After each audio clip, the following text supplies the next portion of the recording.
অনেক আপুরাই আছেন যারা নিজেদের জন্য কিছু সুন্দর ও আরামদায়ক ইনার খুঁজছেন।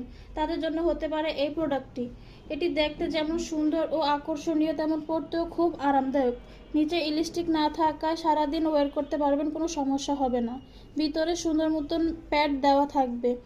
এগুলি ফ্রি সাইজ, টেনিস থেকে শুরু করে একটু হেলদি আপুরা পড়তে পারবেন। আমাদের কাছে কালার আছে মোট 5টি। যার যেটা লাগবে সেটা অর্ডার করার জন্য আমাদের ইনবক্সে মেসেজ করুন অথবা স্ক্রিনে থাকা নাম্বারে ইমোতে বা হোয়াটসঅ্যাপে মেসেজ করুন। ধন্যবাদ। অনেক আপুরাই আছেন যারা নিজেদের জন্য কিছু সুন্দর ও আরামদায়ক ইনার খুঁজছেন। তাদের জন্য হতে পারে এই প্রোডাক্টটি। এটি দেখতে যেমন সুন্দর ও আকর্ষণীয়, তেমন পরতেও খুব আরামদায়ক। নিচে ইলাস্টিক না থাকায় সারাদিন ওয়্যার করতে পারবেন, কোনো সমস্যা হবে না। ভিতরে সুন্দর মতন প্যাড দেওয়া থাকবে। এগুলি ফ্রি সাইজ, টেনিস থেকে শুরু করে একটু হেলদি আপুরা পড়তে পারবেন। আমাদের কাছে কালার আছে মোট 5টি। যার যেটা লাগবে সেটা অর্ডার করার জন্য আমাদের ইনবক্সে মেসেজ করুন অথবা স্ক্রিনে থাকা নাম্বারে ইমোতে বা হোয়াটসঅ্যাপে মেসেজ করুন। ধন্যবাদ।